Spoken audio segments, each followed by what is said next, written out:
Welcome back to the channel. My name is Steven. I am a pharmacist and I own 52 units of real estate. So today I had a great question, which I want to answer. So the question is, how did you find your out-of-market properties and feel confident that the projections would work out in reality?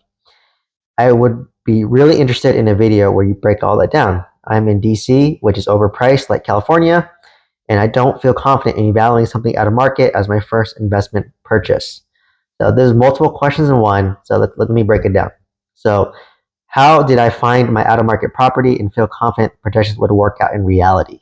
So starting off, I bought most of my single-family homes in California, which is my backyard because I felt comfortable, and that's all I knew, right? So I was living in the Bay Area, bought like 3 or 4 house hacks in the Bay Area, moved to Southern California, bought a house hack in Southern California, have my current primary residence in Southern California, and for me, I was buying in California because that's all I knew. I could see it. I knew the areas like the back of my hand, so I felt comfortable, right? And my parents, they didn't care about real estate. I just remember my dad saying, "Oh, like you want to buy in your backyard so you can see the property."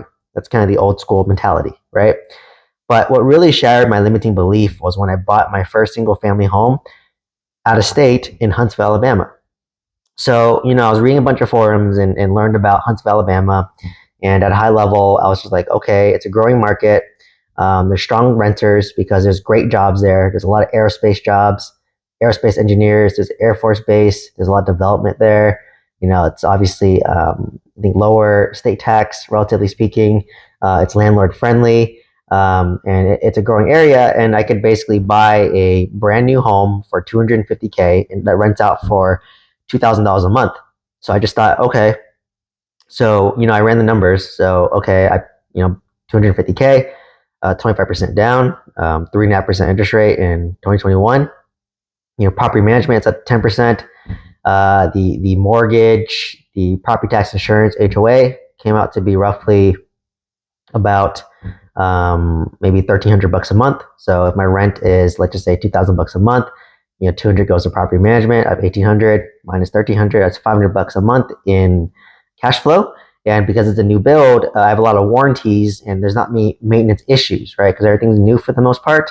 And if something breaks on the inside, there's some warranties. If something breaks on the outside, there's some warranties, right? So and how I found this deal was I was connected with a property manager who's also a real estate agent. So they would bring me these new deals and I would analyze it. And I was like, you know what? Let me try it and see how it goes, right? So, it's obviously scary leaving my comfort zone, but I was like, okay, this is only a $250K purchase price.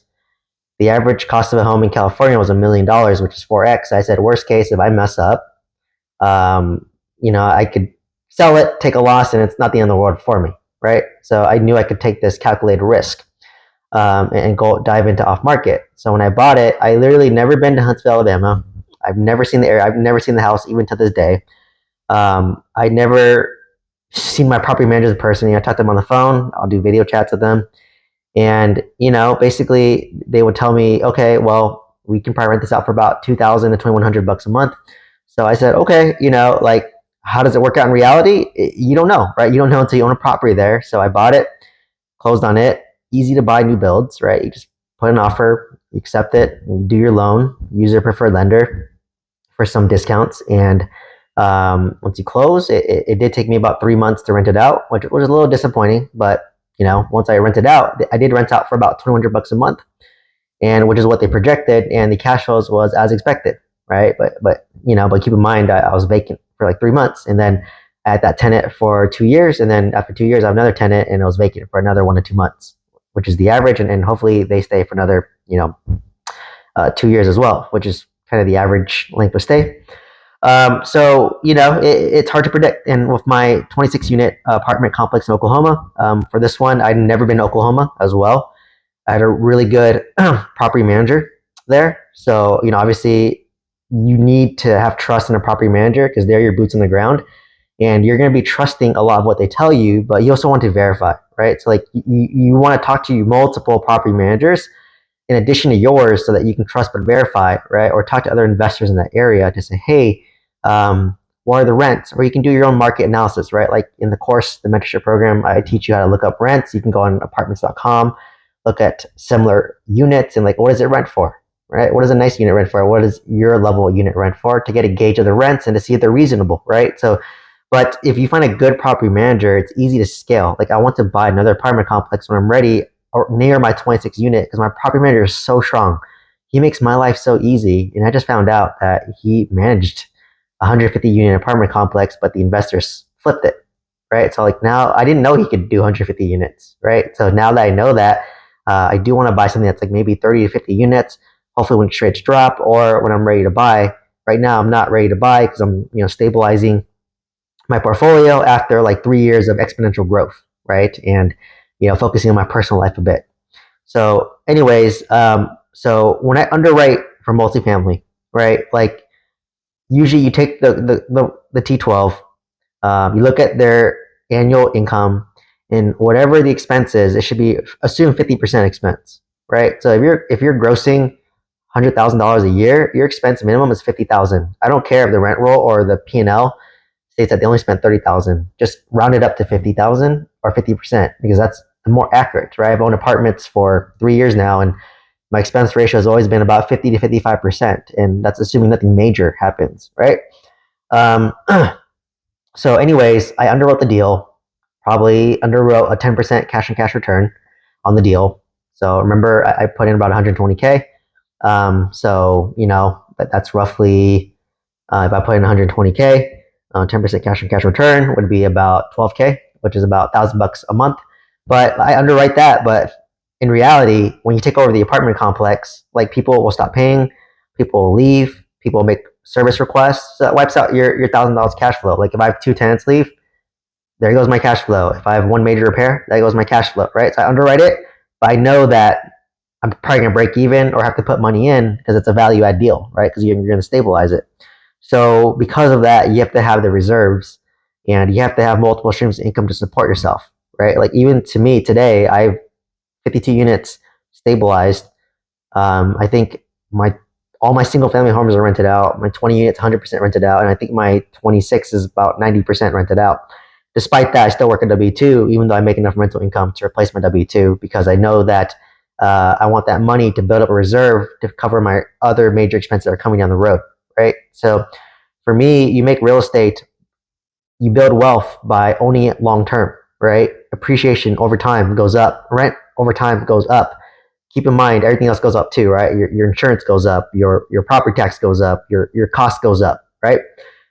So you have to raise rents to match that, right? Unfortunately. And as that goes up, your NOI goes up, your value goes up, right? So real estate's a long-term game and it helps you build a lot of paper wealth, right? So like paper wealth doesn't help pay me today. It pays me in the future, right? So if I want to, like, let's say retire from a W-2, I would basically sell a bunch of real estate, take the money, pay off where I live right now, and then take the rest of the money, invest it in something easy like index funds, and then just chill. But I'm not at that phase yet, right? Not yet. My fiance is probably gonna retire first, and then I'll retire second, right? So it's really hard. Like you just know that by leveraging other people, you give up control, and but in order to grow, you have to give up some level of control, right? So like if you like to micromanage everything and do it yourself, it's hard to scale. It's hard to buy out of state, right? If that's your personality and your mindset, then maybe just buy in your backyard. That's fine, right? Like I know a bunch of, well, one of my new students, his family owned 90 units in California.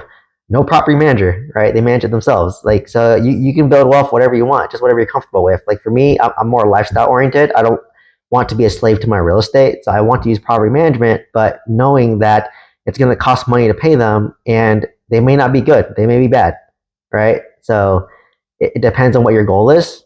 But for me, I want to be able to sustain it buying real estate over a long period of time. So I honestly, like, I forget I sometimes own my ones out of state because I barely see them, right? So it's really doing it, taking the leap, but make sure that the first leap that you make, that you can afford to take a loss, right? Like when I first bought my Alabama property, I never been to Alabama, but worst case, I could sell it and maybe break even because I think I bought for 250, appraised at like 6 to like 10% higher than what I purchased it for. So out the gate, if I sold it at that price, I would break even because if I made 6% or 10% equity, but then I sold it, it cost 10% in fees, you kind of broke even, right? So worst case, you just got a hard lesson, right? And I was working at W-2, so I can afford to do that. So, you have to take a risk, but make it a calculated risk that you can afford to lose. And then once you do that, either A, you get burned and don't want to do it again, or B, you realize, this is doable, this is scalable, right? So just take that leap. What's fortunate about today is there's a lot of free information online, right? Like I give daily free videos for those who want to learn.